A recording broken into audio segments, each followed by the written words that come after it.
Okay, great. I'm not going to go into presentation mode for this because I have lots of things to show you. So we're in week 2. So the updates are that it looks like over 80 people registered, and we're still getting some queries. A few people have asked me if they could attend this virtually, a virtual participation with a virtual meeting, because they have some project or some class they're teaching. I am extending this to a few limited people to kind of experiment with it. The good news on this class is probably 90% of the participants are UCSD undergraduates. And so that's just really great news. And I know Jacob is here. He spoke last week, and Joey, they're leaders of the Supercomputing Club, and they're really interested in bringing more students in to have some fun. And if you weren't here last week, I talked about some projects. There's new ones coming in, like possibly a quantum computing project, the Raspberry Pi cluster build out project, the supercomputing competition, and then some other interesting activities coming up, this SD hacks. So if you're a student, reach out to Jacob or Joey, and they'll be happy to get in touch with you. So welcome everybody. And then for the few people who are going to be participating virtually, I'm limiting it to people who aren't students with the obligations of classes, who will help us test out the idea of whether or not the recordings end up generating useful training material for year-round self-guided training. And that's a long-term goal of our project. So welcome to those people who are with us even more virtually than normal. And it will help us develop course material for a lot of other sites to make it more efficient. So the registration closes by the end of January. I think, what's that date, Cindy? The 30th or the 31st, sometime around there. Tomorrow or tonight. So tonight, the 20th. Yeah. Okay. Okay, so yeah, tonight. What a busy week. What a busy week. So materials for week 1 and 2 are uploaded. And then Jeff has posted the week 1 video. Cindy is working on getting them linked to the schedule for the main site. So you can go there and find the videos, and we'll work on converting them to interactive videos. So for this week, the tasks are going to be, make sure you're registered. It's not too late. In fact, we have not done much material. We'll start getting into deeper material today, but it's still considered introductory. If you're one of the students who tried to take it last year and didn't finish, welcome, and you'll know what you need to do, and you're welcome to keep trying. And you need to make sure you've set up your portal so I can create your, so you have your, I can add you to the allocation. So you have to create that portal account and get the user ID to me. We started getting the queue going for that, and some of you have been communicating with us. So by today, those of you who had your portal account over the weekend, by Monday, Tuesday, you should have your Exceed account. If you're having trouble, contact myself or Nicole Walter, who, thank you. Excuse me, folks, 1 second.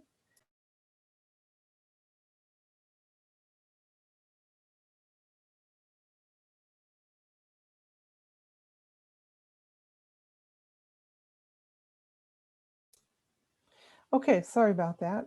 So anyway, we've got your accounts are getting created. And again, if you're having trouble logging on, make sure that you're using your portal account login authentication credentials if asked for, and you should be able to use SSH to connect. We have some material to facilitate faster connections. We discourage use of passwordless SSH, but instead there is something called SSH agent, which allows you to more securely forward your credentials to other machines without putting your public key on those machines. So it's really nice, and you just have to learn a bit of setup. So I think I'll mention that today, but if not, the links are in the talk today. So make sure you can log on and then take a look at the material.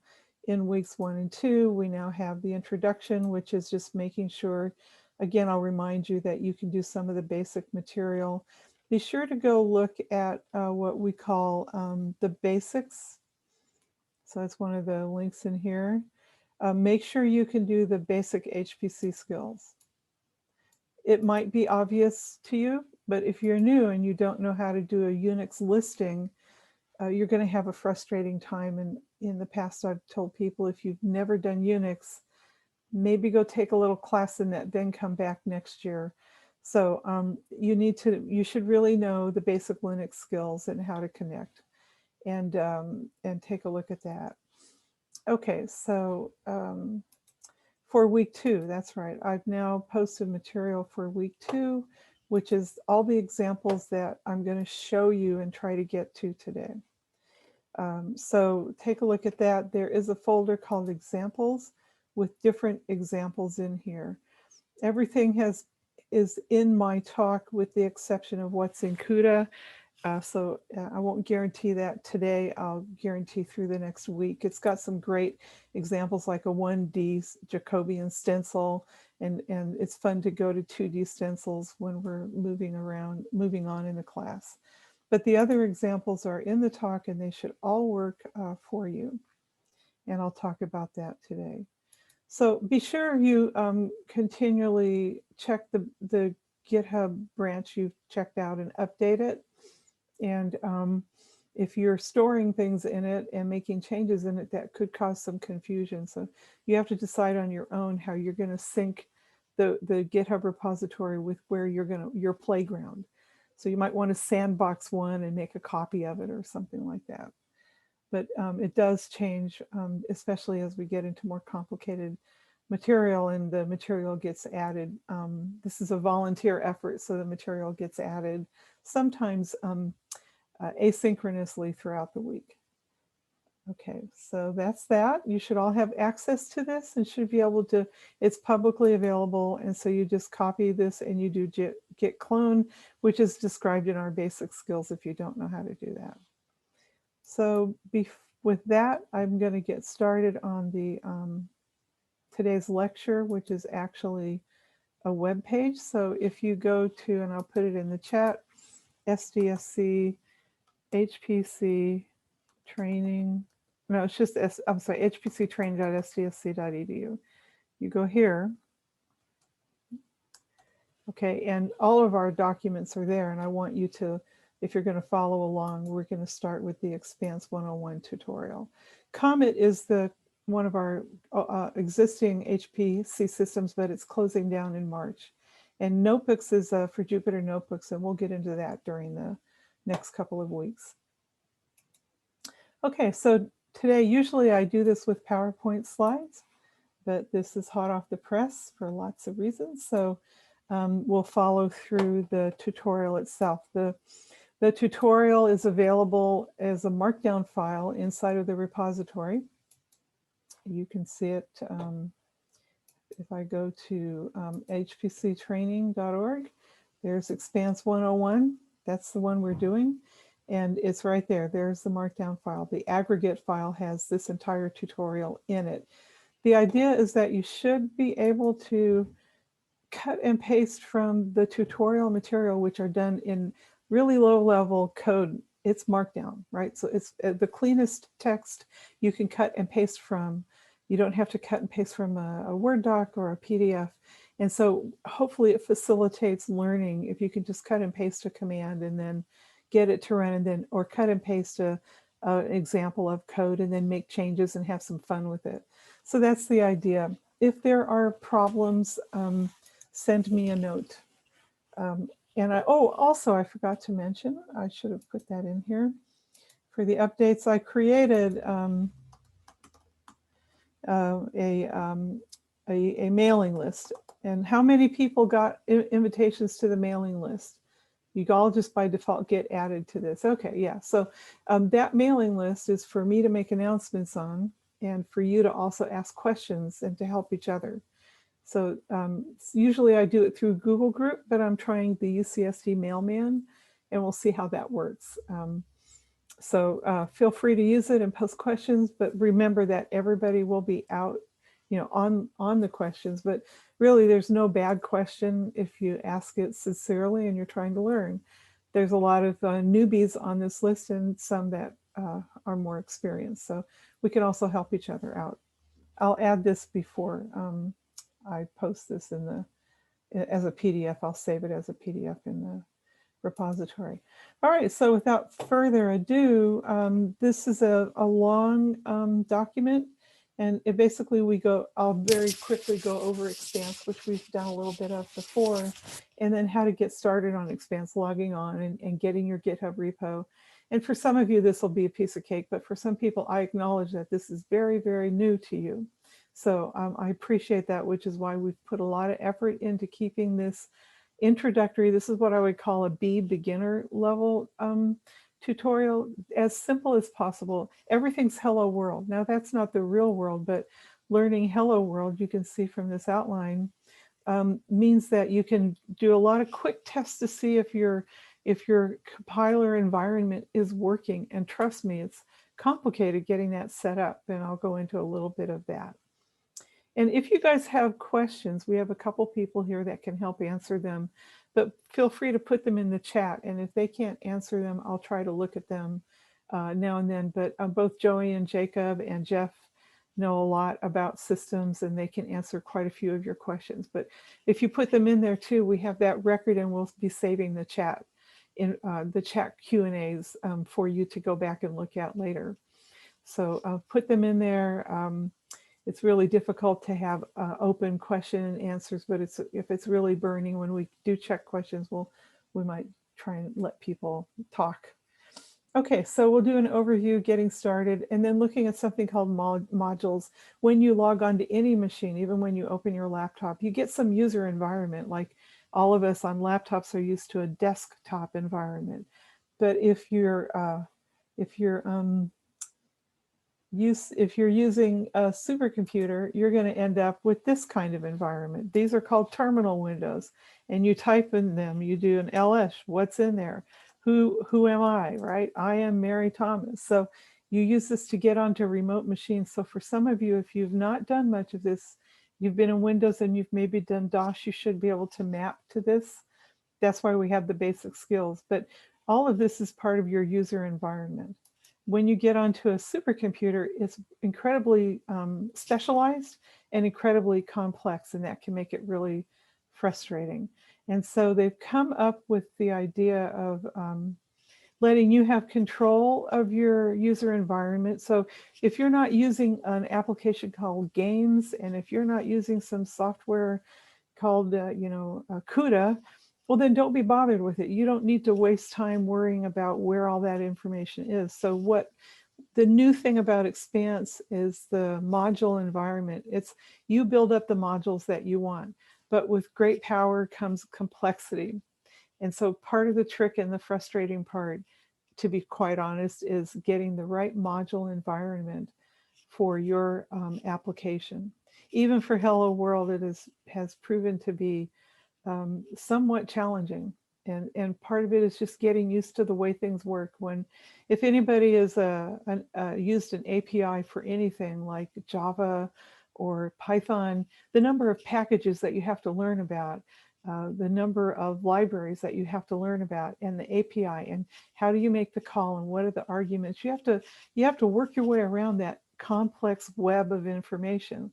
And so in the modular environment, it's the same way. You'll have software dependencies. I can't run OpenMP hybrid MPI without first having the MPI libraries, the compilers available, the OpenMP library, so I can use pthreads, and then anything specific to my application. You have to have all of those set up in what I think of as my module software stack. The beauty is once you set that up, you can save it and reload it automatically. And then you never get messed up like if you're using a particular version of Python, you go to all the work to set up your Miniconda environment and install Python because you need a different version than what's supported on the machine. You can get all that customized and then save it. And when you log in, that you can load in that environment and make it work for you. big systems like this where, like on Comet, there's 40,000 users, you can imagine that the latency between when you want to see Python upgraded and when they actually will upgrade the Python version, it can be 1 to 2 years, because so much software in a system supporting 40,000 users and as many nodes and cores, it's really hard to make changes. So there's a lot of latency in that system, which means it's stable, but you need to be able to upgrade your software as you need it. So the module environment is worth embracing. And they even coined a term called spider, S-P-I-D-E-R, that you spider through the different dependencies. And sometimes you'll get real far and think, oh, I've got my modular stack. And then I put in the last library and all of a sudden all the dependencies are different. So it takes a little bit of fiddling and futzing, but it's worth the patience. So I'll try and get you started on that. I think becoming a module expert is an art form. And so we have help people, the consult group, help@exceed.org. Their job is to help you fix things that you can't fix. Don't spend several hours fixing something, especially if you're new. There's too many layers of software. So we'll just start you with the most simple code that should work. But then again, if they update a library and you don't know about it, you'll find out when your module stack changes. And so there's little subtleties that happen all the time, whether it's these modules or just the way that systems used to be built, typically where there's tremendous numbers of libraries and you just have to find them all. So we'll talk about some of that.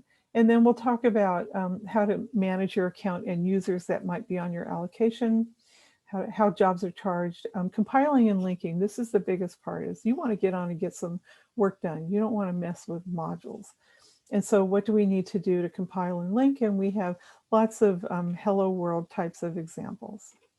Okay, so that's sort of an outline, and hopefully we can get through the MPI. We have MPI, OpenMP, and hybrid, and then GPU. And I'll try to get through all of them without going to 4 hours, because I can talk about my favorite topics for a very long time.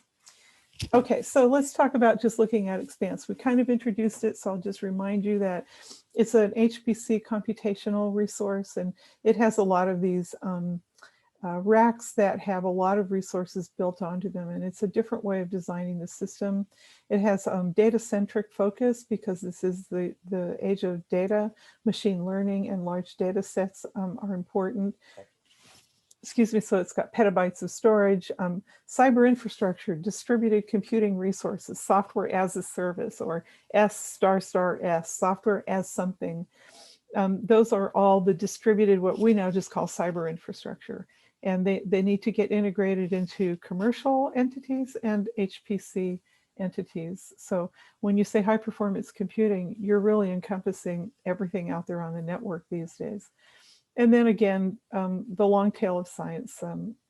Comet and Expanse were both designed for the general number of people who run high performance computing applications and don't need 5 million cores. They're not going to be at exascale or Yeto scale computing. They're going to be down in the average area where they just need a few thousand cores. 10 years ago, that was unheard of, but now we call that sort of the average. There's a lot more of us. And so Comet and Expanse are designed for those people. Our systems are optimized for a few thousand cores. If you need 100,000, you should move to a bigger resource out on Exceed, and the consulting people will help you find that. They have some great programs to work on that. But in the meantime, you can do an awful lot on Expanse.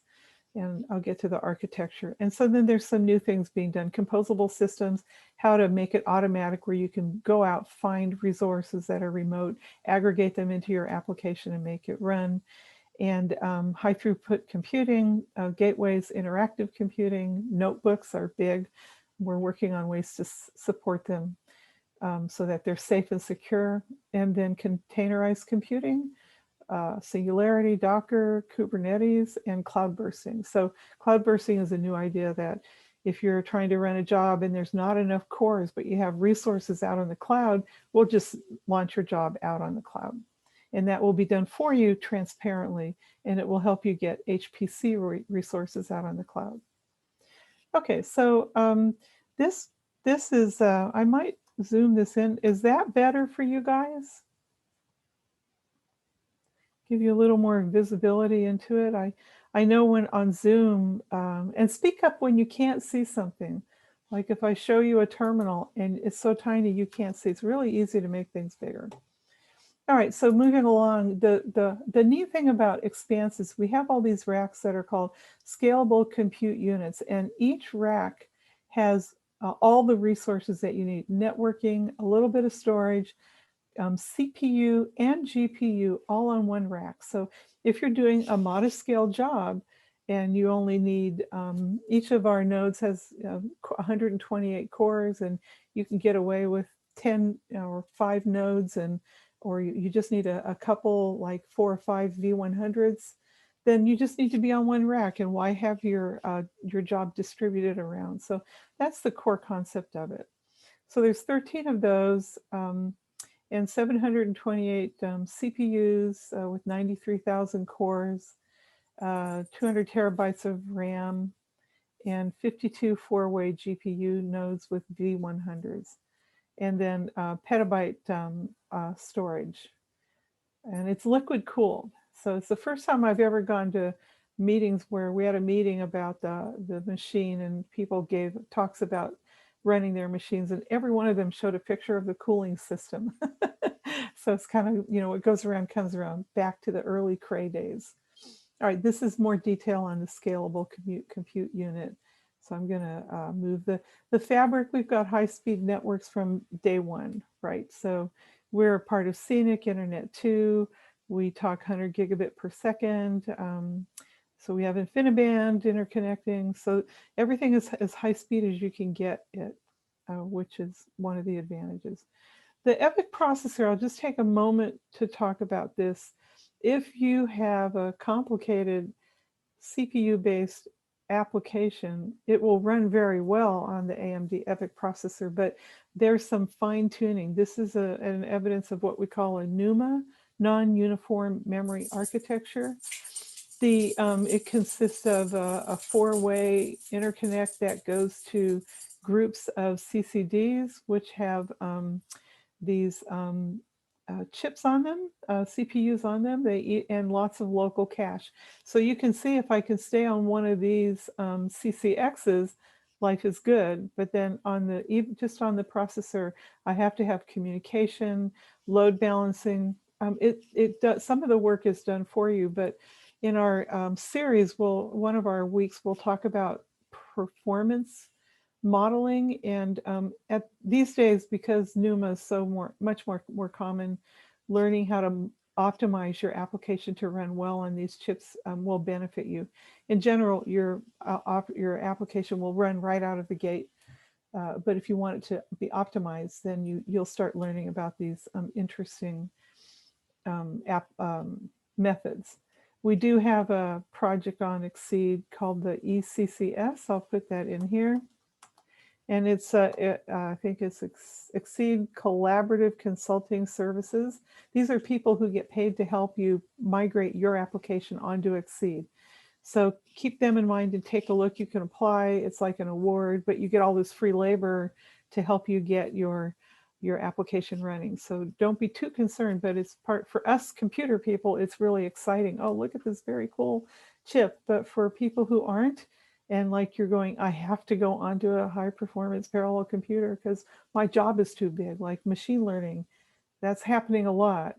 Your jobs take 5 hours to run on your laptop, and people migrate their machine learning code to Expanse, and maybe it takes a half hour or even less time. And so that's the other purpose of a class like this and a tutorial like this is I really appreciate that for a lot of you, you're on an HPC system because you have to. It's no great love. And so it's really frustrating, but important to get your work done. So the support people, our user support group, they're really aware of this. And they're always trying to make it easier. And our goal is to make it easier for you guys to get your work done. I don't know who is here from user support, but usually a few people show up. All right, so new features, I mentioned composable systems. I'm gonna move through this cloud integration technology.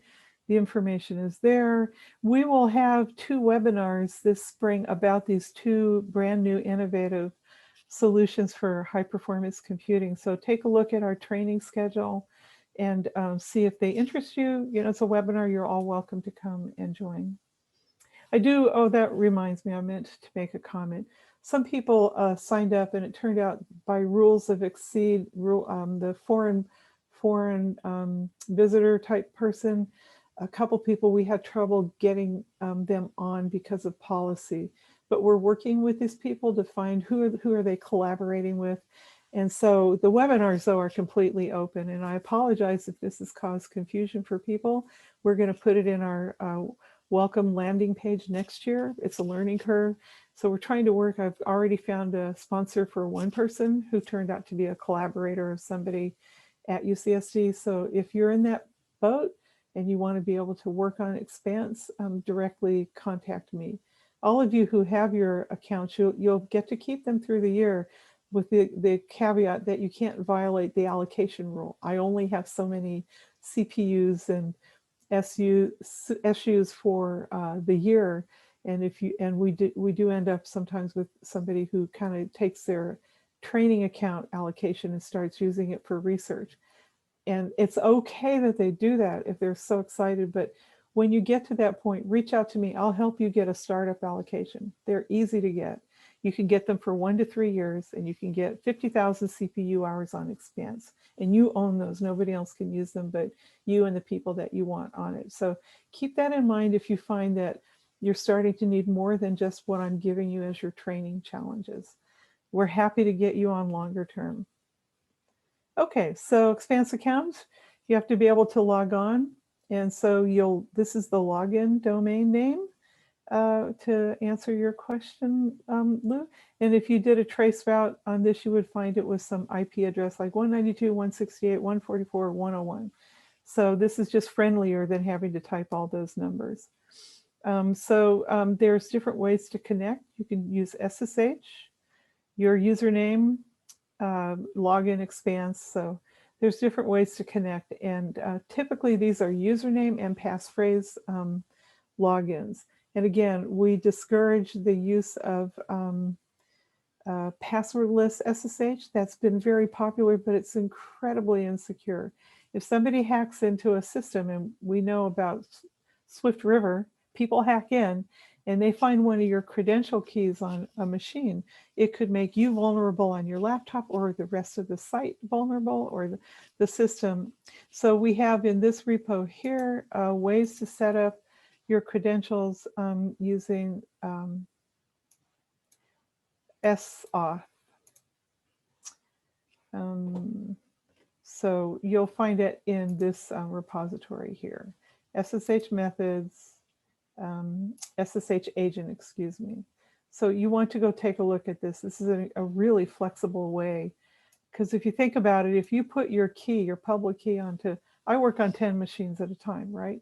And if I have to get my key onto all of them, what if I have to change my key? Then I have to propagate it. But you can automate that with SSH agent. It reduces the workload of keeping your connections secure. And in this day and time, it's really important to do that. So take a look at that link. And I should have had that in here, so I'll make a note to add SSH. If anybody wants to be a note taker scribe and send me some notes of things you thought I might want to take action on, please do. You're welcome to do that. Okay, so here we are, we've logged on to Expanse. Hopefully this is familiar to all of you. There's usually some welcome screen with messages that tell you things that you need to know. And it will tell you the last time you logged on. So if that's not the last time you think you logged on, then really somebody's got your account and you want to worry about that. And then there's just some examples of things. Who am I? Now I try to replace my name to user generic, but what machine am I on? What directory am I in? And things like that. And these are all in the basic user guide. So by this point in time, you've covered most of the skills in some of the basic skills tutorial. So you should be able to make directories and do some other things like that, which we'll be doing here. You want to download the tutorial code here or at some point in time. So this just shows you how to do it. It's if you haven't done git clone, then take a look at our basic skills mini guide. It's a mini guide. There's thousands of guides out there, but mine works on Expanse. So anyway, you just want to clone that repo that I showed you. Okay, and what you'll end up with when you're done, in case you've never done it, is you'll end up with a folder called the name of the repo, Expanse 101, that's this name here, and you'll have all the files that are currently in the repository. Now this one is to download this repo for this training tutorial that we're looking at right now. So that gets you the Expanse examples. Stepping back one level, for the class, there's a GitHub repository, and I'm actually duplicating the examples in here for you to have as part of our record for the class. So you'll see lots of files in the examples, and you can see them right there. So you want to make sure you know where you are on this machine, and you know what you're working with and what your environment's all about. As a sideline, we also have the Expanse user portal. Now you can log into this, and it's a gateway to Expanse, and you would use your portal username and portal password. You can log on, and you can have a terminal shell. What's nice though is they have built-in interfaces to MATLAB and RStudio, and soon we'll have a Jupyter reverse proxy server up and running for notebooks.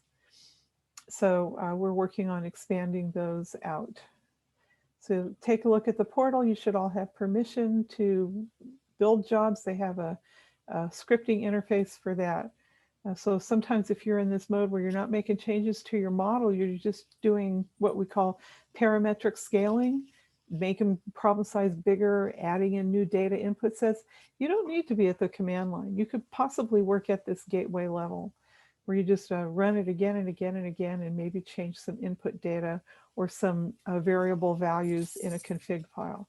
So don't get too overwhelmed if you're on the terminal shell and it's more frustrating. You can look ahead to also doing things on the portal. All right, so environment modules. This is probably the biggest change that we have. Somebody's waiting to be admitted. I think Joey, if Cindy and Susan aren't here, can you take a look at that? So anyway, back to the modules. Again, if you're logged on, and here I have an alias to get onto Expanse. Okay, so let me do this again.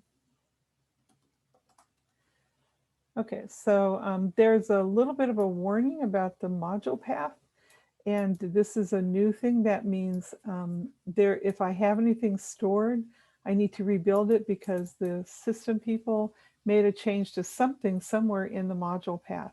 And this is completely different from the way other systems are normally run, where sysadmin people end up having to update software all the time anyway, and you don't always know. So sometimes you'll come back a year later and get back to a project you haven't been on for a year or half a year, and this happens. Then all of a sudden nothing's running, and you discover, oh man, all the libraries have changed. With this new system, you'll get notified. Something in your system might be out of date. So that's what I do. So if I do a module list, I have a few default ones that are given to me, and I could work with them if I want, or I would migrate. I would change it depending on the application. So this is, in case you don't know, this is a terminal window, and I'm inside something called the shell, and my shell is bash. So I can type out my environment and look for something called shell, and it shows me that my shell is bash. There's other shells, and everybody falls in love with a shell, and they have great opinions about them. So bash, I use it because it's most commonly supported and used by Unix system developers, and I figure I have a better shot at making my scripts work if I use the same shell they're developing in. It's just my opinion. So the name of the modular system is, in fact, one of the things when you type env, and this is in one of your example scripts, there's a ton of stuff you can learn about. What's my login name? M. Thomas. What's the path for modules? They're here in these directories. What's my man path? I can see what's my library path. Where do I find libraries that I'm going to work with? And all of these paths are built for me based on some default system that the system administrators have decided I need. I can also look at something called the path environment, which tells me where the binaries are that I want to use. The fact that I can do ls, right, cd, clear, those are all little mini applications supported by the system in the Unix environment. But if I don't have the information to find those applications wherever they're stored, they aren't going to work. So that's the whole thing about your software environment. It's the same as if you know what folder your applications are on the Mac OS system in your Windows environment. Your system has to be able to find the applications. So with the modules, we're able to customize that. So things are where they are right now when I first logged in, because the sysadmin people graciously provided me with some kind of default system. So I did a module. The fact that I can find module, they gave that to me. I can use Slurm. I have some CPU flavored, and I have some default modules. And so that allows me to get started with something. But if I want to compile, usually you might compile with GCC. That's built in for me. But if I want to use something like an MPI CC for parallel code, it's not in my path. So that means I have to load a module so I can compile for MPI, message passing interface, parallel code. And so modules allow me to pick which MPI CC do I want. Do I want to use Intel? Do I want to use GCC?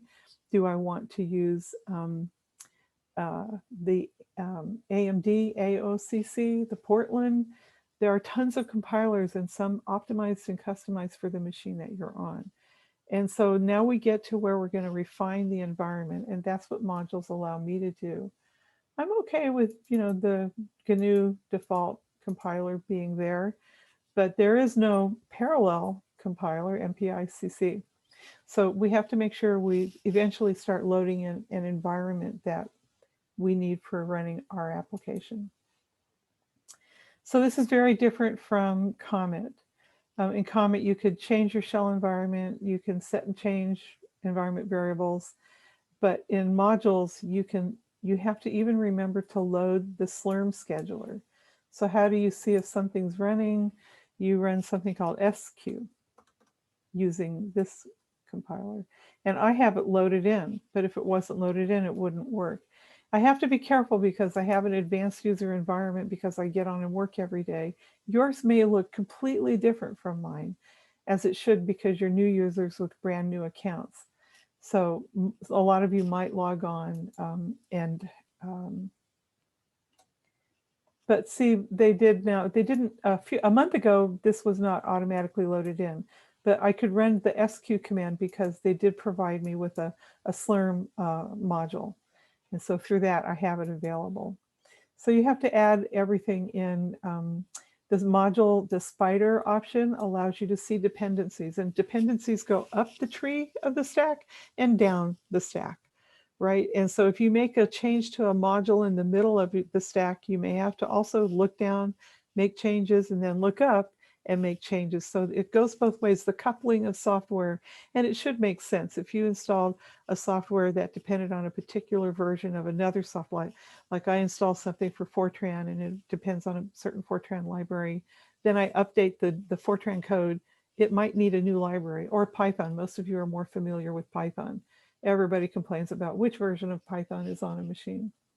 So the spider allows you to go up and down, and you have to track it. And you have to make sure you're aware of how your module environment's evolving as you play with it. But again, you can then, once you nail it, it's like, okay, spend a couple of hours getting it right, then your code will run very well. And you can find ways to optimize it by picking slightly different compiler versions or libraries. So we'll go through some examples. You can load, you always want to make sure if you're working on CPU, you load CPU. If you're working on the GPU, you load this default basic ground level suite of capabilities that are in the CPU and GPU modules. avoid loading both. So these are some of the common Lmod commands, and there's a whole lot more. And I find I use them a lot. List what's available, spider, moving through them, display what I have.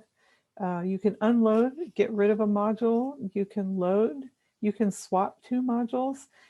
All of these you have to be careful, because if you have hidden dependencies, I think the module system will try and let you know, but it can't look too deep, right? It can't recurse its way all the way down your dependencies without getting too much information. So be careful when you do that, and module help.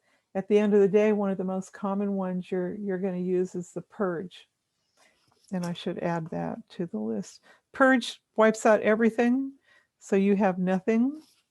Okay, so if I did this right now, module purge, and then do a module list, I have nothing. So then I could then rebuild the environment that they gave me here. I'll reinvent. Of course, this that didn't work. Cancel. So I can module load CPU. I can module load Slurm, and what was there, shared. And I can module load GCC. And so let's see what I've got now. That's a pretty sensitive, that's pretty, basic environment. So you can see again how you can easily goof it up. But if you, what I do is I keep little files with the list of modules, and you'll see that pattern in our examples. Keep a list of the ones you think work every day, right? Because some of them end up getting down to versions as well. Like you'll notice I loaded Slurm, but I got this version and this for Expanse and this version. So I loaded GCC and it gave me 10.2.0. But there's more.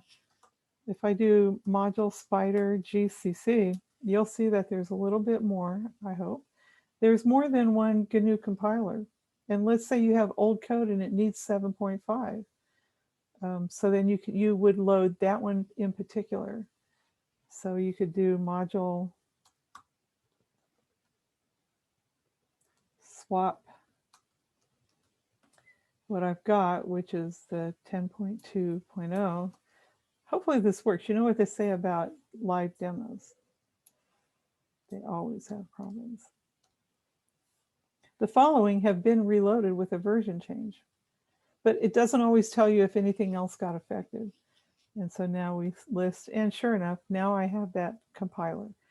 So it used to be I would have to install my own code down in my user directory, and it's not so much that way anymore. And I think if you've done some of this, library management for big applications, you can appreciate the value of this approach. Again, though, there is this learning curve of figuring out which one, and oops, I've made a mistake. So you can get information. You can have shorthand notation. I don't use that very much. I like to have explicit histories of what modules I've loaded. So, but you may like that. You can list what you've got, like we showed you. You can look at what's available. This package, it used to be, if you looked at the list of libraries available on Comet, it was 100 lines long, and I couldn't get it all onto the tutorial. And now it's real specific, it's real customized. Of course, Expanse is a growing machine, so things do change. But right now it's just a few default modules. Okay, so that's similar to what you're looking at here. And a caveat on these tutorials: these are good the day I did them. They're current for that date.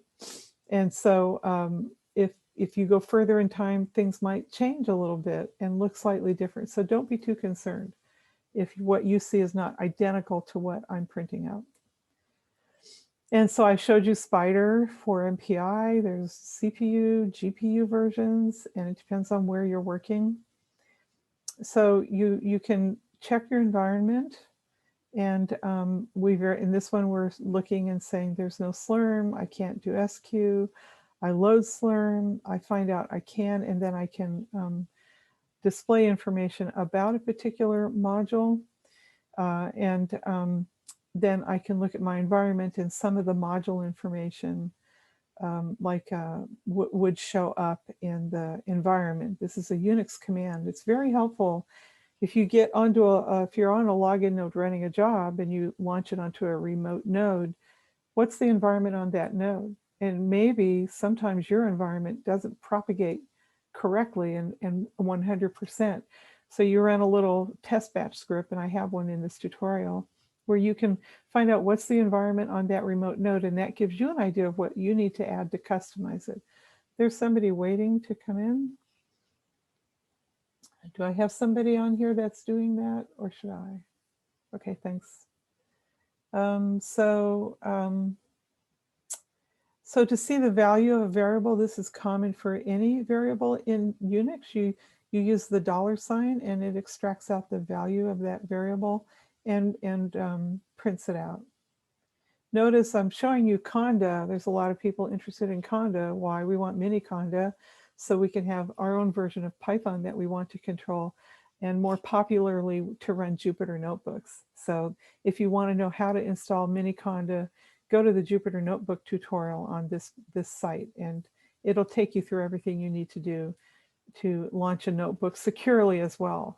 Notebooks are by default HTTP. They are not secure, and you have to go through some hoops to make them secure, or we have this new feature that gives you a secure URL without going through a lot of hoops.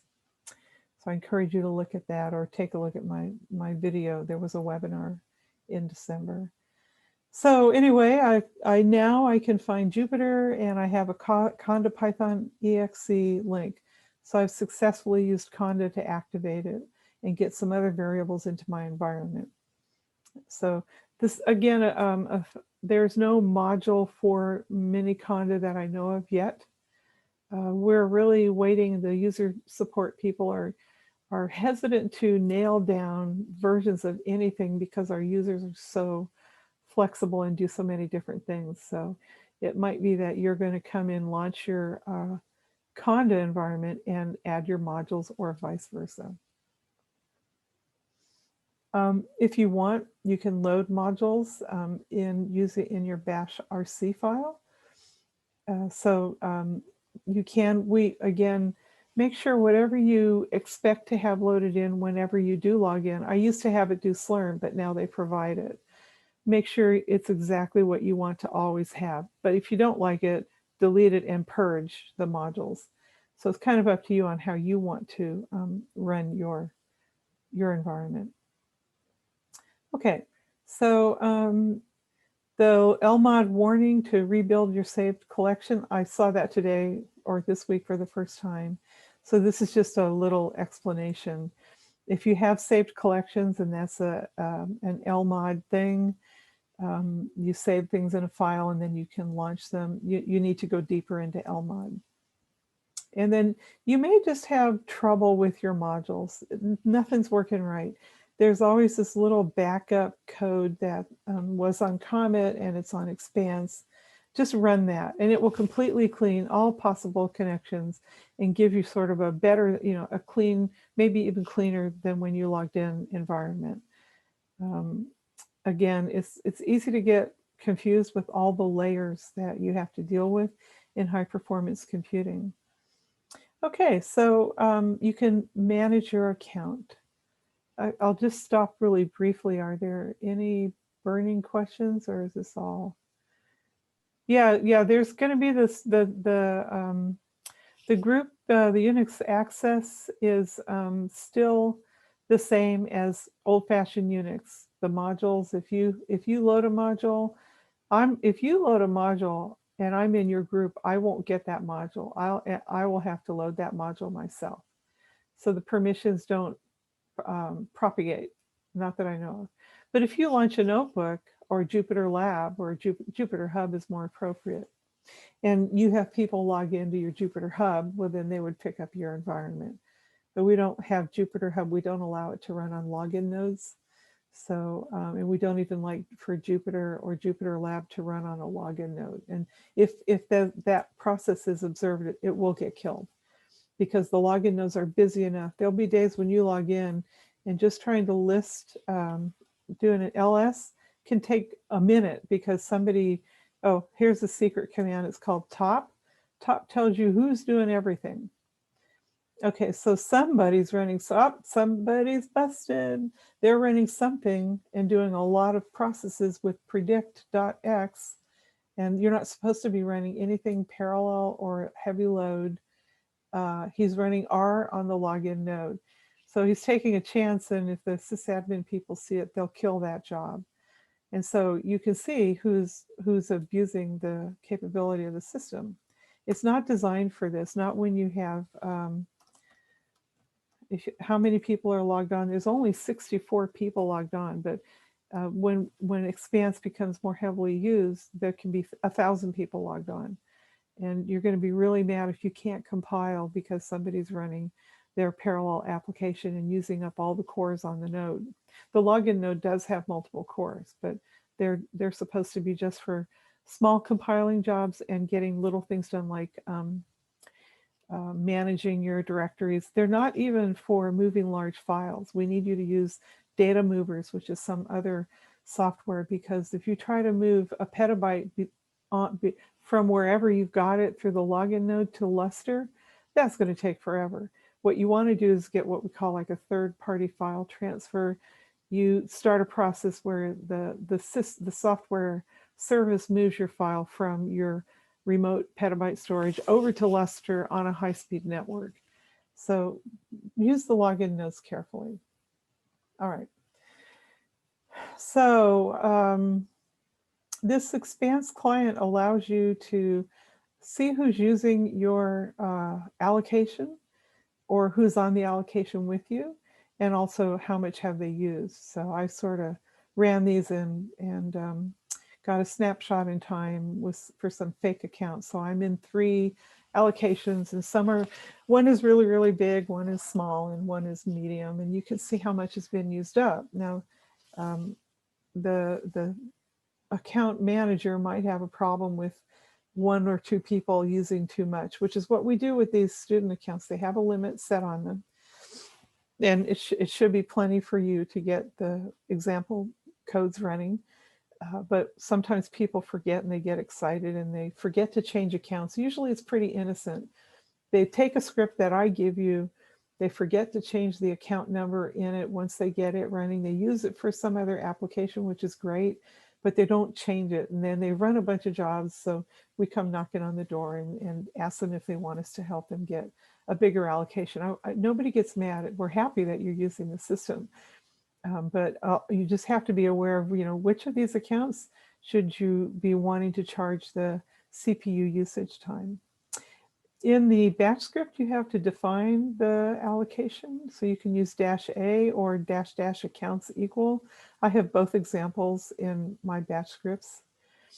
And if you want to add or remove users, you can't do it through a command line interface. We used to have that on older HPC systems. You have to log on and authenticate to the portal and manage them that way. And then when you add people or remove them, it can take 24 hours for the excuse me, Exceed portal system to cycle through all the requests.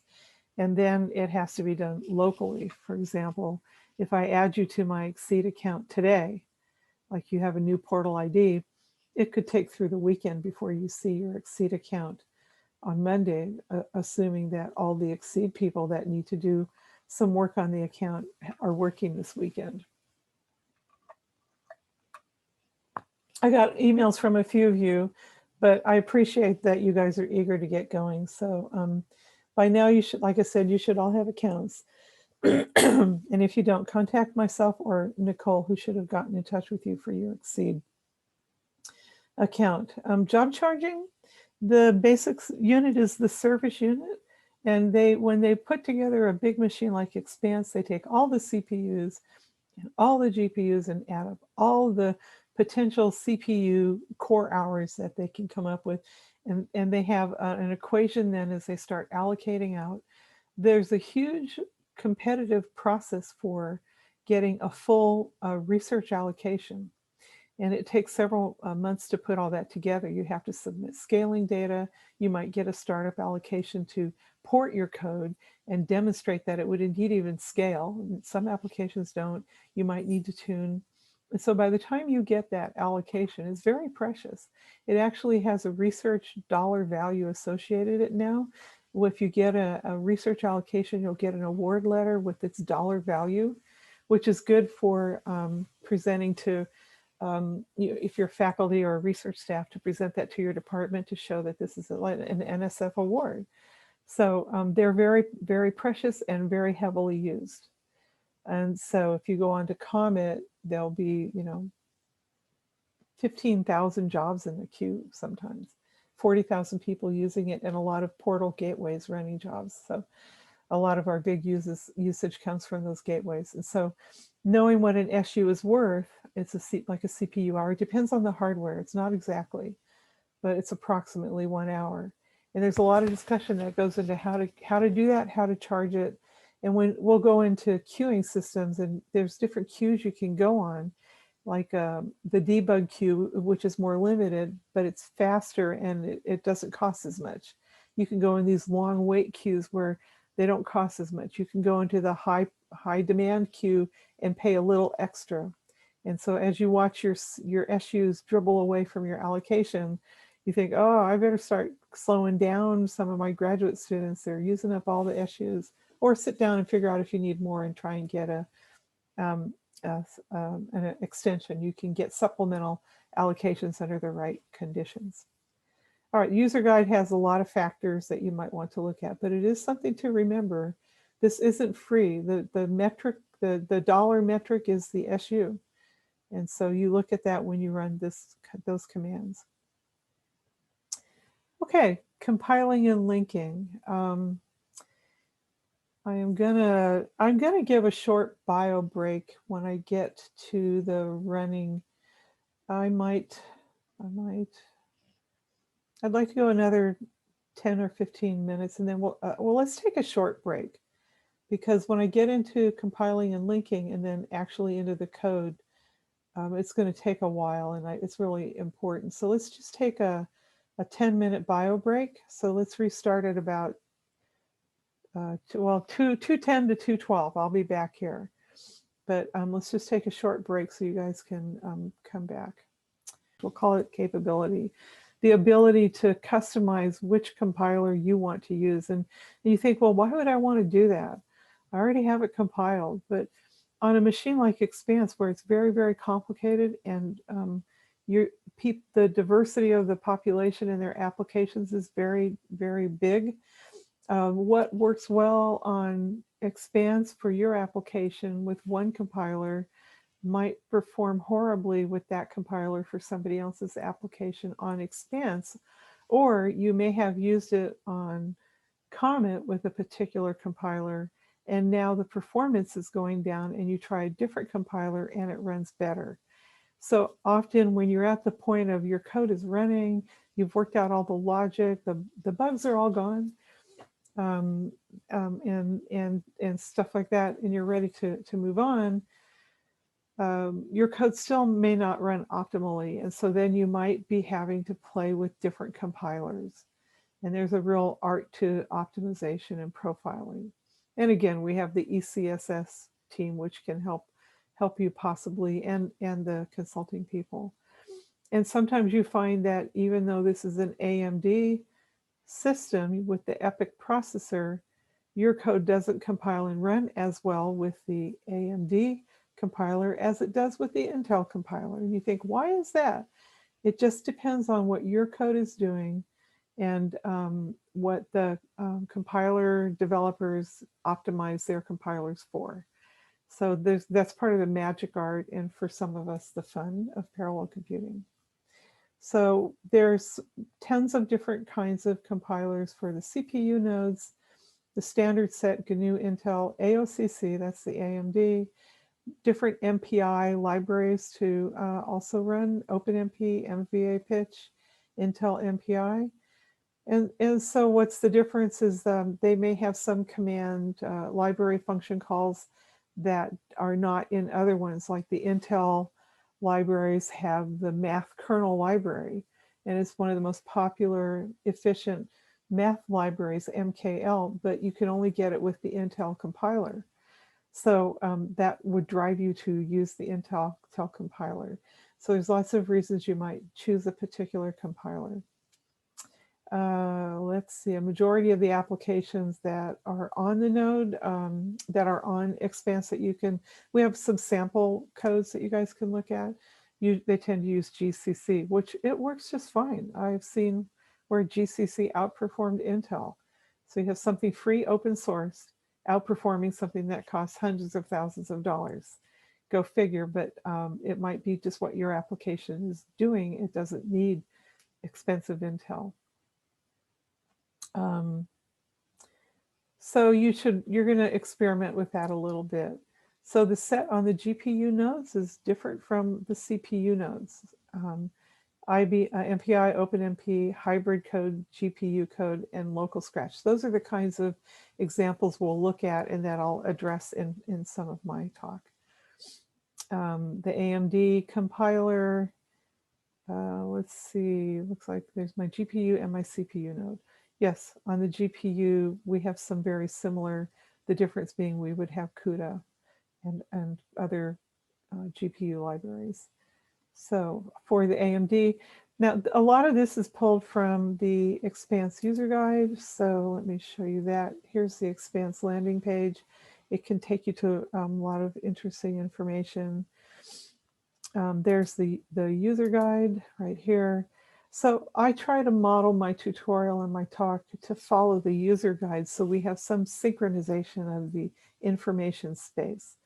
So if you come back to here and you look at all the different compilers, I've pretty much taken their tables and put them in my talk and just to have completeness.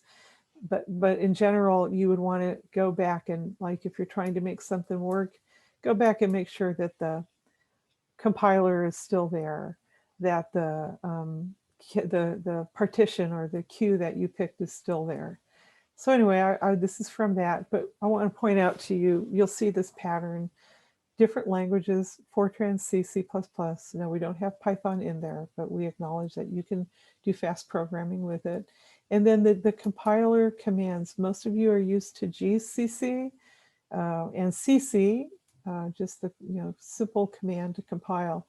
But we have, in some of the libraries, they have different names for the compilers, but they do the same thing. So there's serial code, compiles differently than MPI code. And you can compile your serial code and run it on one core, and compile your MPI code and run it on one core. And sometimes the MPI code will run much faster than the serial because it can run more efficiently. So there's a big difference in the compiler output that you get from the different commands. OpenMP, again, you add this as an argument to your regular command. And for iFortran, ICC, IPC, and then if you're doing a hybrid MPI plus OpenMP, you would also want to include the OpenMP and use MPI F90 to compile with, for example. So refer to these tables if you get confused, and don't worry, it's a lot of compiler options. Just keep in mind, you know where to go. Oh yeah, Mary Thomas, she said, I could go here and find the list of the compilers and all the commands that work for the compilers under the most common conditions. They're on this guide. So, and using them, it's like you have to load a couple of modules. So we try to put the formula in here that works, but there's the caveat. This is working in January 29th, 2020, or maybe a little earlier, and it's possible that versions of different libraries might have changed. But here's an example. I've listed the current modules. I was obviously doing something with some highly compressed data using Intel on the CPU and shared environment. So first thing I do is I'm going to purge all the modules. I have no more modules left. I load Slurm. I'm going to run a parallel queue job. I'm going to load CPU because that's the architecture I'm on. I'm going to use the GCC compiler, and I'm going to use OpenMPI. So I'm going to do something parallel. And so then I have this list of modules. I had no dependency problems. This is great. But then I go, oops, I want to use the AOCC compiler. So I swap them out, and now I have AOCC. Then I can go on. I've set up the right environment, and then I can compile. I'll show you compile examples down inside the code down below, where I have compiling and running CPU jobs, and the same for GPU. This is just to sort of lay it out. The same for Intel compilers. It gets a little trickier with Intel. For example, here is the module stack I need for running that math kernel library. If you're into computational work at all and you've taken some advanced modeling classes, you know that you need libraries to do things effectively, like why hand code and use Fox's algorithm for matrix multiplication. Let me use BLAS, which is a basic linear algebra system, or some other library where they've built a matrix multiplication code that is optimized for the architecture, e.g. Expanse, that I'm running on. So importing and getting access to those libraries is really important. In this example, I'm going to try and use the Intel Math Kernel library. It's very, very well known for being very efficient for the systems it runs on, which have to support Intel. But you might be picking BLAS or something, NetLive, or some other library of advanced computational mathematical libraries. So you would be loading this in, and that's what I need to run something with Mkl. There is an example in the user guide that needs to be corrected. This does not work out the gate, but we're working on fixing that. Just a caveat right now. So again, things change. The module environment has changed subtly, and two of us working on it are getting different paths. So we're working on that. All right, so I'm in this, though I did load in. I did want you guys to be able to access the Mkl repository for really simple, like not needing advanced math libraries, but just the Intel Mkl. And so this is just a simple low-level serial matrix multiplication that uses the DGEMM subroutine that's part of the Mkl library. And it's in our repository as one of our examples under Mkl. So in the repo, we've got a simple code. This is actually a lot longer where they have to build all the arrays. But here's the call to dgem with the dimensions and all the arguments that it needs. And I have a README file that shows you, again, to load in this module environment. You want to do this on a command line when you're doing things like compiling. And you also want to put the same environment into your batch script. And batch scripts are how we get jobs done. And I'll talk a little bit more about that in running jobs. It's hard to know, is a chicken versus egg problem in teaching parallel computing. And so in these instructions, then you'll use a batch script to submit the job to the queuing system so you can run your job not on the login node, but on an interactive node. And then if you're using different compilers, replace this, this should say I4, replace the command that you're using. The batch script is what is used. It's a script that gets read by the queuing system. In our case, it's Slurm. There's many around. There's Torque and LSF, and you can use Condor on other machines, but we're using Slurm. And you define variables. #sbatch tells the processor to look after this and say, hey, there's a variable and some value for it that I want you to parse out and use. And if it doesn't work, you'll get a quick rejection and get a message saying there's something wrong with your batch script. But it's really like read like a Unix script, and it gets processed and parsed. So with that said, you can define your sbatch, which go to the Slurm batch, and still run Unix commands. Like you could do pwd. I'll show you an example for looking at module environment commands. You can run any commands that you want in here. Here we're loading the modules. You do have to give it an account number. And I think you're all in SDS 173. And trust me, if you try to use one that you're not in, you're not going to be allowed to. So you use the ones that you know of.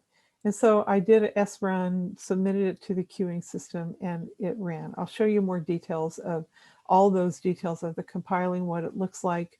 And that's in this tutorial. That's in there for every example. Okay, but the Mkl, the math kernel library, is very well known among mathematics-y people and applications. GNU compiler, open source, very good. It runs well on the system. It has the same, these are more familiar, I would think, but notice for OpenMP, you still need to pass that F OpenMP and make sure you've added the right libraries. Excuse me. Another point to make, again, these two lines here, they worked the day this was written, maybe, right? Where you really ought to do it is make sure if it doesn't work, don't get panicked. Start at the beginning and load GNU. Start working on building your modules bit by bit. These examples are just sort of a case study, but you may need something different or modules may have changed. And so what's in our documentation, it might have changed. So just keep that in mind as you're going through our examples as well. PGI compilers are open source. There's also a version of PGI called, I think, Torque. So this one is very similar, but in this case, we're going to get our MPI commands through the MVA Pitch 2 library, which runs on InfiniBand. Again, we pulled all these in, and these commands should all be available for you to use. But you'll notice most of their commands begin with PG. But for Fortran, they want to prefix it generally with MPI. And the hybrid, I'm not sure why that's not listed there, but it should work. So now we're going to get to where we can actually run a job and get to some real examples. So expand that out. Parallel models, really what this is about is you have to think about where is my job running? And at the simplest level, there's distributed memory and shared memory. You could have distributed memory, meaning I have several nodes on a rack on Expanse, or I have my computer on my desktop communicating and doing jobs with other computers around the United States or the world. But the idea is that the memory that's involved in the computation is shared among the different nodes that are in the system. And so for these nodes to update each other with their data, it has to be shared and sent across an external interconnection network, which is usually a lot slower. And then there's the concept of shared memory, where you have several devices that all have some local, like the EPIC chip has a lot of CPUs on it, and they have a local interconnection network that's high speed, and they're all on one little tiny motherboard. So they're going to share data much more quickly than another EPIC processor that's located 1,000 miles away. And so that's the shared memory model, is everything is close. And also these CPU devices, they update this memory in real time. During the access. In interconnect with distributed, I get some data ready, I send it to another CPU device. That device has to receive the data, put it in storage, figure out where it belongs in the program it's running, and then move data into the program stack. So it's a completely different model for moving data. This is why at a low microscopic scale, GPU devices run so well. They have a lot of little computational devices called cores, and they have a lot of them, and they have a lot of memory on the device. Okay, so that's just a little overview to think about what kind of problem do you have. You might have both types, shared and distributed. Okay, so there's different ways to run jobs on Expanse, and some are obvious and some are not. Batch jobs, that's how you talk to the queuing system. And you can run jobs interactively, and you can actually run jobs on the command line. But we don't want you to run a lot of jobs on the command line. But at the end of the day, the batch job is no different than doing something on the command line. It's just with the batch job, you're allowed the privilege of accessing one of the many high-end compute nodes that are on the cluster. So batch jobs means a way to submit your job and have it run on the next best available nodes on the cluster that you need. So they're usually partitioned. We can also call them queues. There's time limits, and this depends on the partition you're picking. The number of nodes and tasks per node, we have to define that. We have to define how much memory. A lot goes into that batch script. You saw a simple example up above. When you run in the batch mode, you submit the jobs to the compute nodes using SBatch, and then the job is managed through the queuing manager. Computationally intensive jobs should only be run on compute nodes, not on login nodes, please. Let's see, interactive jobs. You can type a command, this command, and this works. You just have to put in the right account to get to go from the login node and grab a compute node all to yourself. So if you want to get on there and maybe your compilation is taking an hour on the login node because it's big, you can go and compile on a compute node. Maybe you want to run a Jupyter notebook. Those are best done. If you're going to launch them from the command line, you need to do them on an interactive node. And they have only so much time allocated to them. So there's limits, time limits. I think interactive might be 2 hours right now. I can't remember. It changes. And you can do it on a GPU node as well. So you can get right onto that node and do some work and test things out if you want. You can do things from the command line, for example, very simple things, but remember to keep it very, very small. So let's talk about the queuing system. The Slurm manager is the simple Linux utility for resource management. So what does it do for us? It manages the workload on the system. So what that means is this little diagram here shows you on your local machine, a workstation or a laptop, and somehow through the internet you get permission to log on, and you log on to something called the login node. And a big system like Expanse will have multiple login nodes. So one day you log in and you're on O1, the next day you're on O2. And so they're just load balancing the number of active users that are logging on at any one time. And so somehow you want to run work on these 90,000 cores that are on Expanse, for example. Oh, how do you get your hands on them? We can't let you log on to each of them. That would be inefficient and unsafe and not very effective. So the Slurm scheduler reads that batch script that I showed you, parses it, and puts you into a queuing system, software system that's making a lot of decisions about, is your job big or small? Does it need to reserve 1,000 nodes for 4 days or 2 days?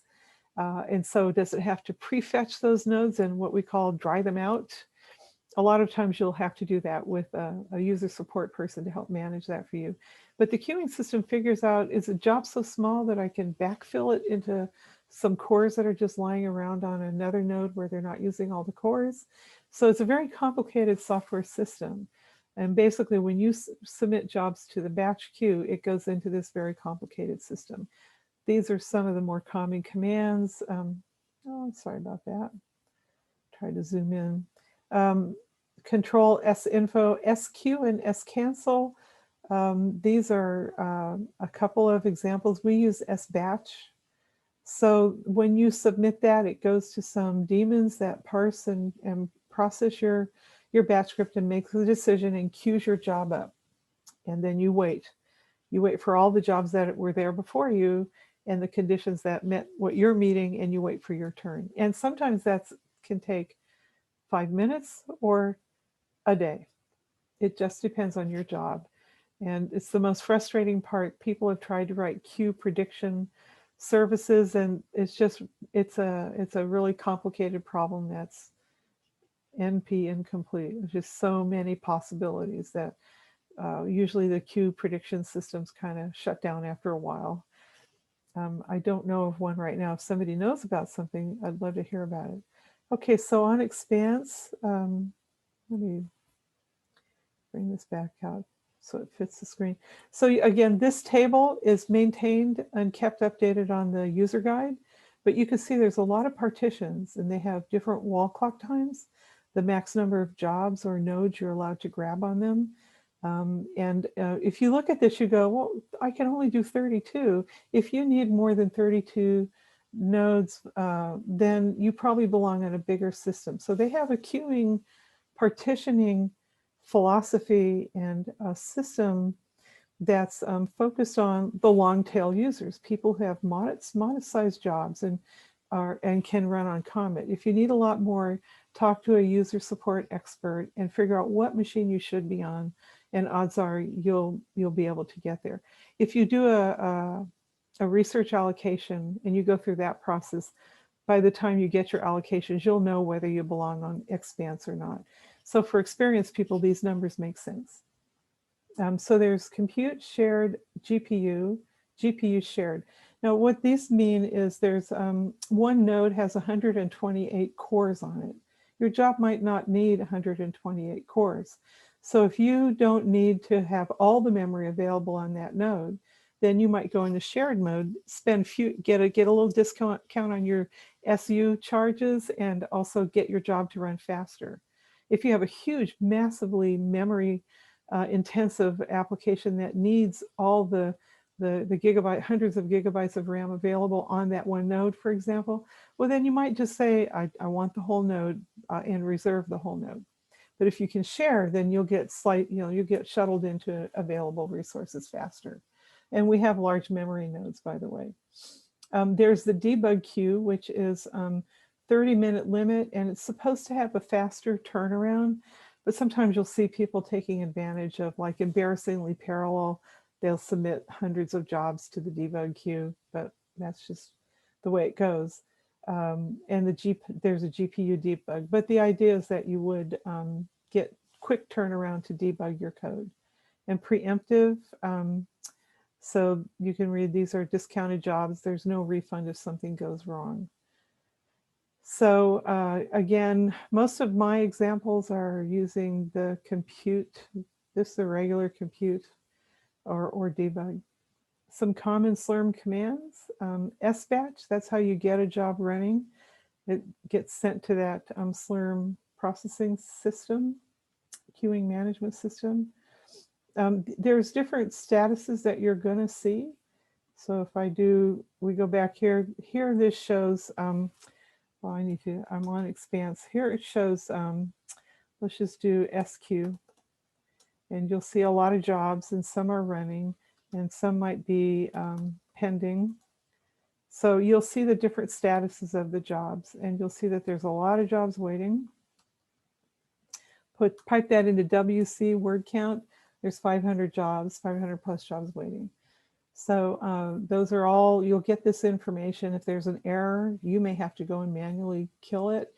The job is completed, and it can take, for a big job, it might take minutes for a job to clear and give you some final output. So you may want to be patient about that. SQ-U user, you can see what are your jobs that are running. Once it's running, you want to monitor it. Right here it's pending, then it's running. And then if you don't want the job to keep running, you cancel it by giving this job ID. These are called the job IDs. So here's a batch script example similar to the one that I showed you. And the environment is in there. I'll point out that this needs to have the account put in there. When I first wrote this tutorial, that wasn't required, but now you have to include that in the SBatch. So I need to fix that. Excuse me, I have a kitty cat, needs to be let.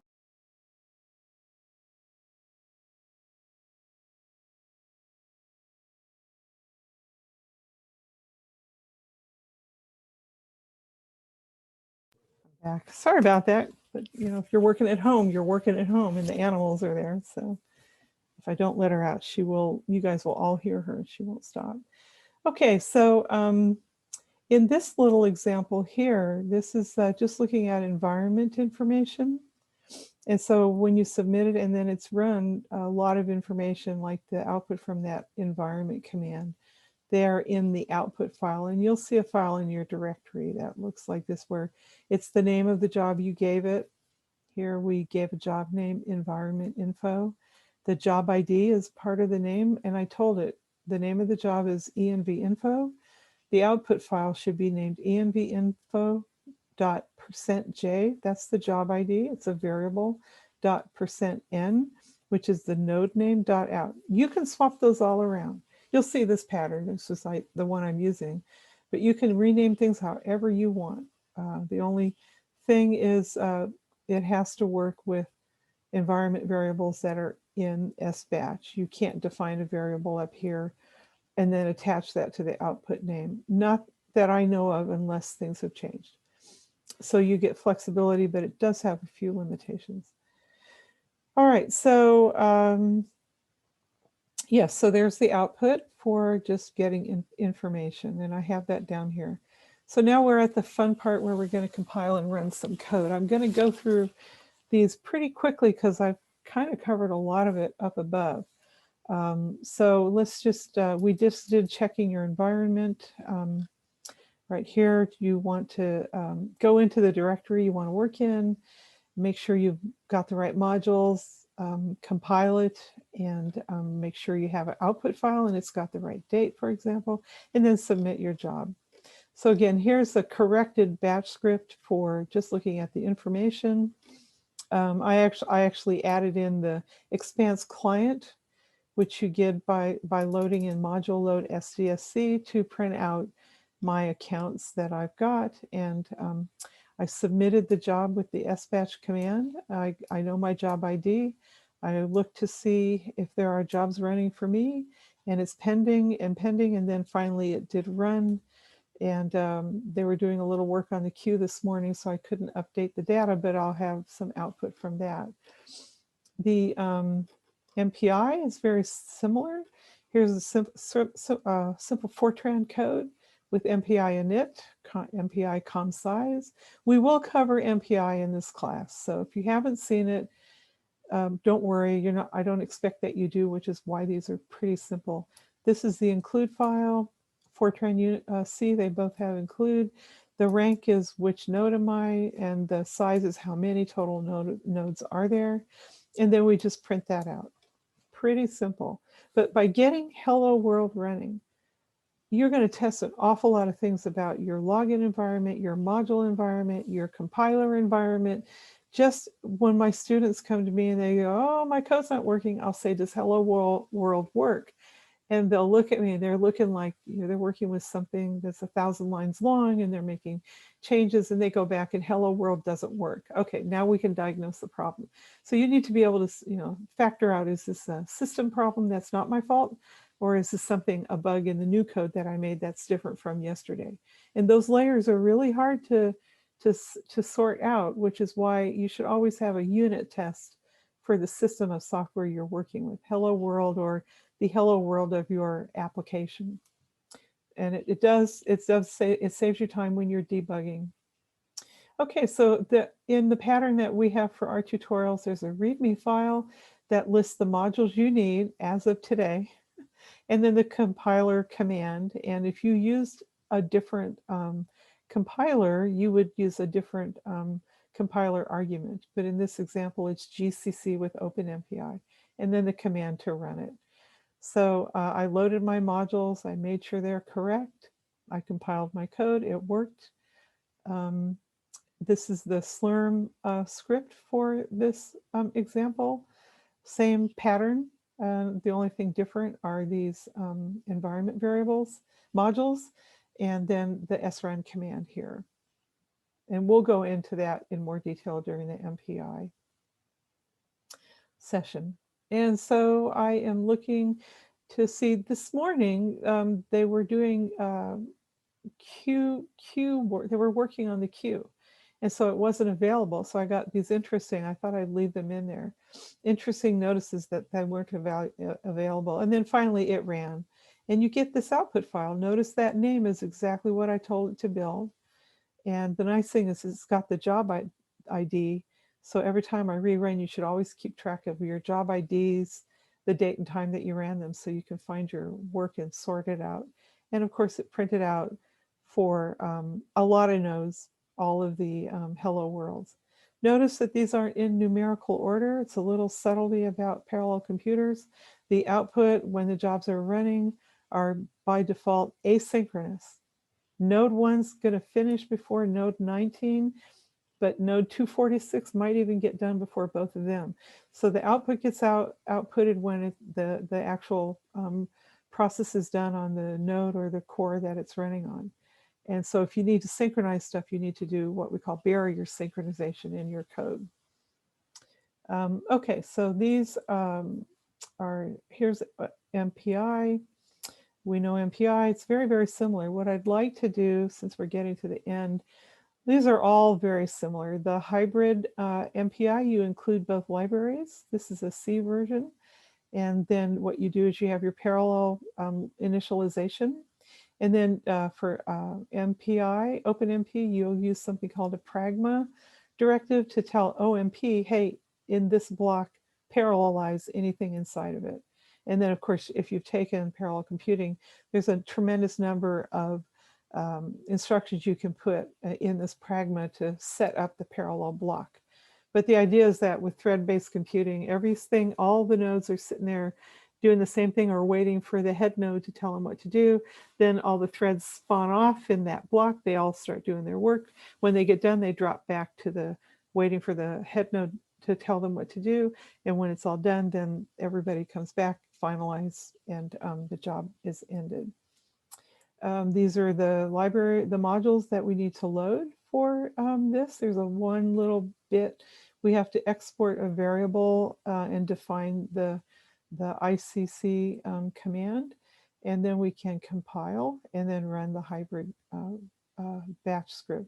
So here I've loaded the modules. It works the same even for hybrid. I compile it and I pass the OpenMP flag to the library. And I submit the job like normal. It ran really quickly. And then I got output from the threads and the cores. Okay, so GPU. It's very similar to CPU, of course. This is the kind, we've got V100s, a couple hundred of those puppies. They're very popular. So if you're gonna be doing GPU, be aware.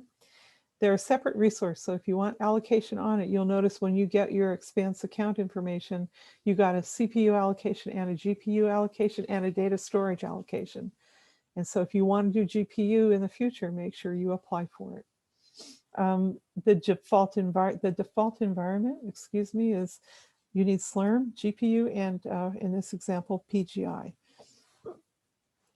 So to get an interactive node on the GPU, it's very similar to the CPU, but you have to tell what partition that you want. In this case, -P, GPU debug is the GPU partition. And how many GPUs do I want? And probably the charging time on GPUs is pretty high. I really don't remember what that is.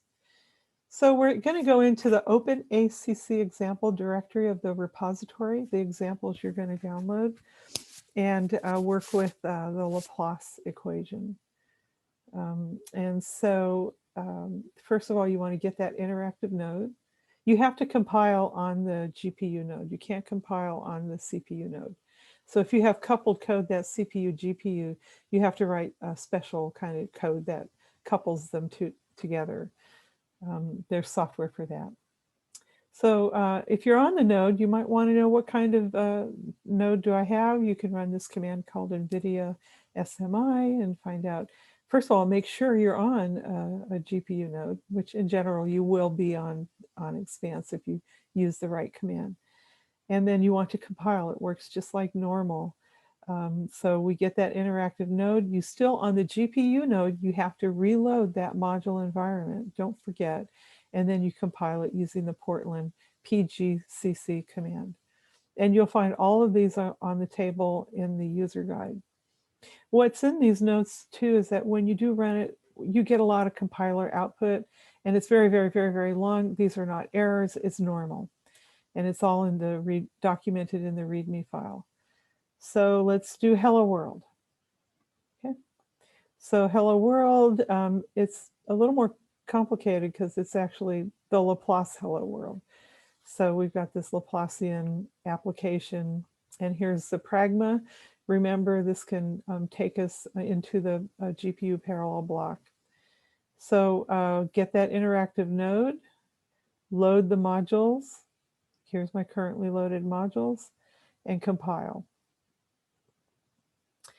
And so here is the batch script. It's very similar, but you're going to work for that GPU shared, and be careful about the time you define to make sure you don't define more time than you need. That's actually a classic newbie mistake. Is you have a job, you're testing it, it only needs 5 minutes, but the last time you were working, you used an hour because that's what was in the example your teacher gave you. And so all your jobs get overcharged. So you're going to get charged for that full 1 hour of SU, whether you leave the node early or not. So be careful on that. And that works the same for CPU or GPU. So inside the Slurm script, we have the environment. Again, we have to load that each time. I kind of like it. It tells you exactly what you need. There's no question. And then the command to run it down on the GPU device. And still you'll have queue status information that you'll be looking for. We submitted the job, but because we submitted it, we got the resource allocation right away. And then we got some output for Jacobian relaxation. Right, that chunk of code should be down under here. So that's pretty much at a glance running jobs and working on Expanse. So I'm gonna end. I think if there's questions, we can keep recording. But thanks for your time and attention and patience. I appreciate it. And I'm now ready for questions. I will look in the chat. The link for class recordings, we just posted the one, and I think they're going to be put on the, Jeff posted it in the chat, but for people who came late, I'll repost it. They should be showing up on the site with the schedule on it. Does the queue behave purely FIFO or take other factors in like memory and computing resources? The queue does not behave purely FIFO at all. It is F of XYZ factors FIFO. I mean, it's not first in, first out at all. That would not work. So a lot of factors that's a really good question. In fact, they describe a lot of the factors in detail on the user guide. You'll be impacted by the number of people in front of you, the number of people in front of you for the queuing partition you picked, the number of people who want similar resources to you. Are there people asking for 100 nodes or are there people asking for 10 nodes? And if you're 10 nodes, you'll be in that group. But those groups can't run until all the 100 nodes who started running are done. Then the queuing system has to decide how much of the queue do I dry up for those 100 node jobs. So it's a complex balancing. There's companies that do nothing but sell and develop these queuing systems, and lots of PhDs generated in people developing queuing software. Good question. Let's see. We have a Discord server for the Supercomputing Club. Okay, so that looks like it for questions. Any more questions? You said that you don't want to overcharge for your job. So like if the algorithm takes 5 minutes, you don't want to get an allocation for an hour. What if you undercharge and your algorithm that should be taking longer? So does it just give you an error message? Just stop midway through? So I think you're asking me, how do I estimate how long the job will run? And if I ask if the job actually takes 5 minutes and I asked for 10, my job will finish early. You'll still get charged for 10 minutes. Although that's 10-minute wall clock time, and that's different from CPU hours, by the way. Okay. If I ask for a job and my CPU is intensive, I might get charged something different. So if you ask for 5 minutes though, and your job, let me get this right. If you ask for 5 minutes and your job takes 10, your job will die in the middle. So you always have to know, you need a little bit of extra time there. You need to allow time for the job to start up. From the time you get your resource allocated, there's the startup time, there's the set it up time. Now for Hello World, there's nothing. But some sites, some jobs and applications have to bring in, 100 gigabytes of data. Where's that data? How do they stage it? So they have to do a lot of prep. And then there's the runtime, the computational time. And then there's the shutdown time, which is, do you have to do any post-processing, moving your results from the output node to somewhere else? Because if you're saving data on the compute node, you'll lose that when your job ends. And so that could be, you want to add some padding for that. Okay, let's see. Most of the time you're running a big job, by that point you've run a lot of jobs and you have a pretty good idea of how much time you're going to need as you scale your job up. Let's see. Thank you. Good question. Yeah. Anybody else? Mary, I see two questions from Damon and Yao about credentials. I have the same question. Have you already addressed that and I've just missed it? No, I didn't see the question. So very bottom of the chat about can't log into Comet. yeah, or you mean you can't log into Comet because you don't have an account. You're on Expanse.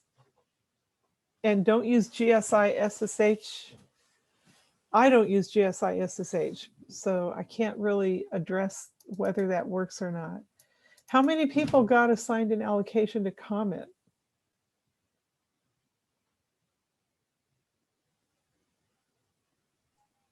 So I'll just chime in. I don't think I did. It's just that I was working through the tutorials, and it took me into, hey, log into Common and do these things, and so that's the only reason I went. Okay. And which tutorial were you working on? The Comet webinar?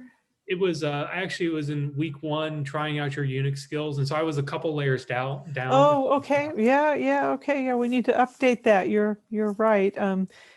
We're trying to make the tutorials more generic for any HPC system, but right, you don't have an allocation on Comet, so just try them all on Expanse. They should work. Thank you. Sure. Thanks. Good question. So who else has a question? We'll get to count issues in a moment. Otherwise, you're free to go.